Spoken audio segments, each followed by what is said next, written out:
Halo, bertemu kembali di channel Kimia Lovers. Belajar kimia dengan santai dan menyenangkan.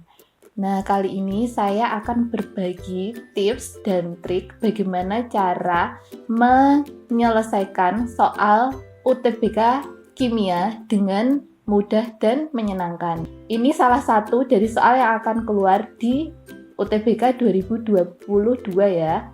Nah, soal elektrolisis yang pertama adalah elektrolisis larutan CaCl2 menghasilkan 6,72 liter gas klor pada keadaan STP.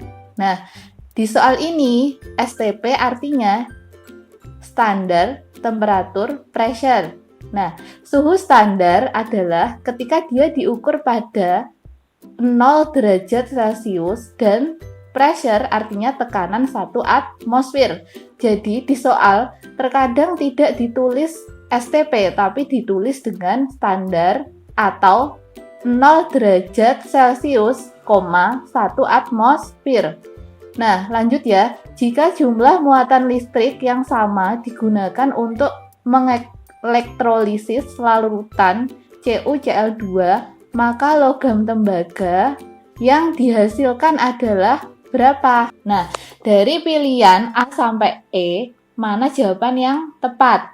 Nah, di sekolah biasanya kita mengerjakannya kalau ada soal seperti ini dengan konsep stokiometri. Nah, jadi kalian harus paham dengan konsep mol. Konsep mol biasanya muncul pada kelas 1, bab kelas 1 ya ini. Nah, langkah pertama kita harus bisa melakukan pengionan terhadap senyawa yang ada di soal. Nah, senyawa yang ada di soal yaitu CaCl2. Yang pertama CaCl2 ya. Nah, caranya yaitu seperti ini. CaCl2 diionisasi menjadi Ca2+ dan 2Cl-. Nah, untuk muatan yang ada di sini ada 2+ dan ada min. Ini karena apa? Karena Ca atau kalsium berada di golongan 2A. Nah, kenapa ini Cl kok min 1?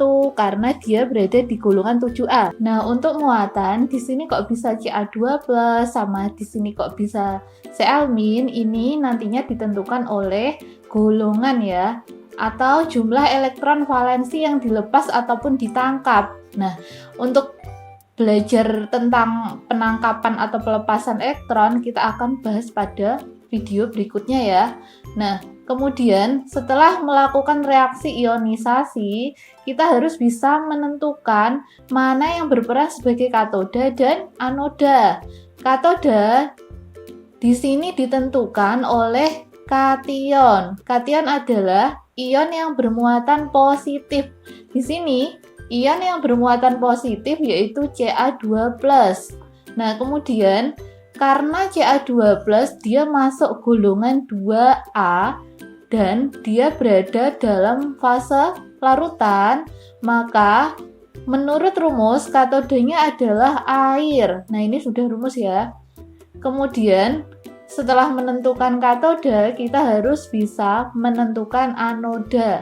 Anodanya ditentukan oleh anion. Anion yaitu ion yang bermuatan negatif. Di sini ada Cl-, maka anodanya adalah 2Cl- menjadi Cl2 plus 2 elektron. Nah, angka 2 ini tidak mempengaruhi 2 di sini ya. Jadi misalnya di sini ada 3 Cl-, ada Cl-, walaupun di sini enggak 2, atau misalnya di sini 3 ya, di sini harus tetap 2 Cl-. Kenapa? Karena rumusnya adalah 2X-. Jadi angka 2 di sini sudah paten. Nah, kemudian setelah menentukan katoda dan anoda, kita samakan jumlah elektron. Jumlah elektron di sini kebetulan sudah sama, yaitu 2 elektron di katoda dan 2 elektron di anoda. Nah, jadi di sini tinggal dikali angka 1 dan 1. Jika jumlah elektronnya tidak sama, maka harus disamakan dengan bilangan pengali. Nah, kemudian tinggal dijumlah ya, menjadi 2H2O plus 2 Cl- plus 2 elektron menjadi H2 plus 2OH- plus Cl2 plus 2 elektron. Nah, kemudian yang saya beri tanda merah ini kenapa? Karena di soal data yang ada adalah volume Cl2. Nah, untuk mencari mol yang lain, kita harus mencari mol yang diketahui dulu. Mol yang diketahui dulu apa? Yaitu mol Cl2. Nah, karena di soal ada tulisan STP, maka rumusnya adalah volume per 22,4 liter. Nah, di sini ya, tadi di awal sudah saya bahas bahwa di soal tidak selalu ditulis STP. Terkadang ditulis dengan standar atau ditulis dengan suhu 0 derajat Celcius, tekanan 1 atmosfer. Nah, kemudian lanjut mencari mol Cl2 yaitu dengan memasukkan datanya. Nah, nanti ketemu 0,3 mol. Nah, kemudian lanjut dengan, nah ini ya, ketemu mol Cl2, kita harus mencari mol elektron. Nah, pakai perbandingan koefisien. Masih ingat bahwa di kelas 1 dulu, bab stokiometri, kita pernah membahas tentang bahwa koefisien menyatakan perbandingan mol. Nah, di sini ada mol Cl2 yaitu 0,3 mol. Dan untuk mencari mol elektron, nah kita pakai rumus ini ya.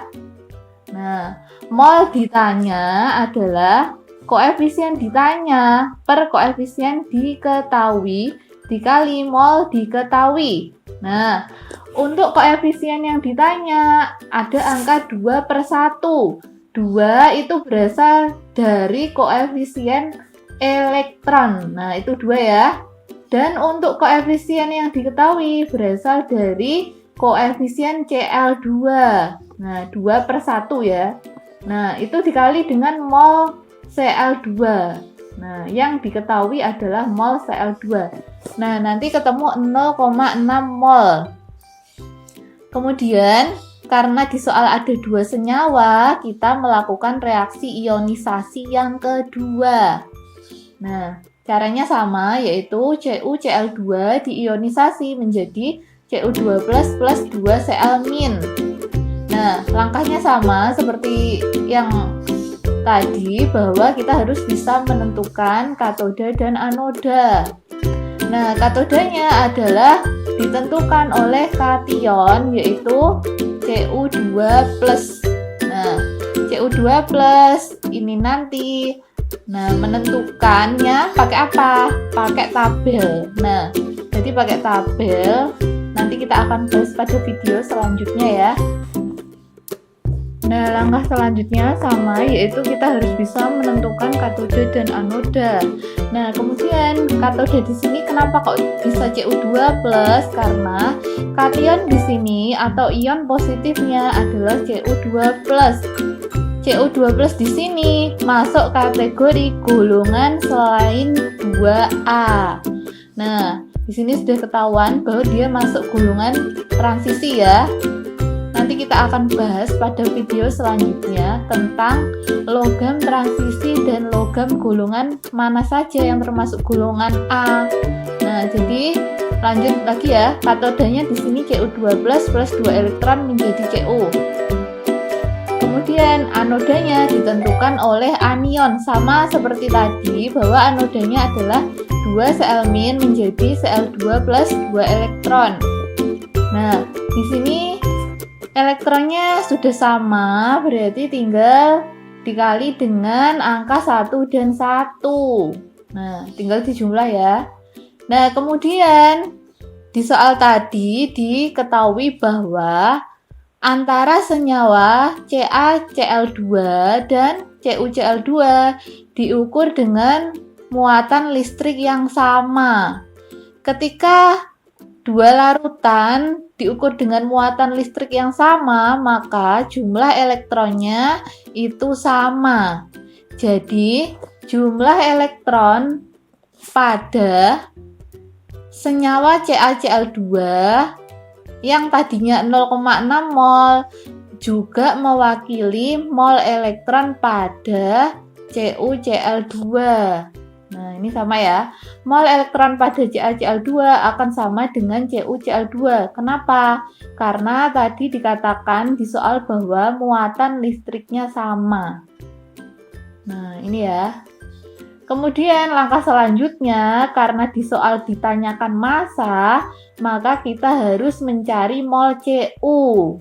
Nah, pakai perbandingan koefisien lagi ya. Nah, ini mol Cu sama dengan 1/2. Ini dari mana?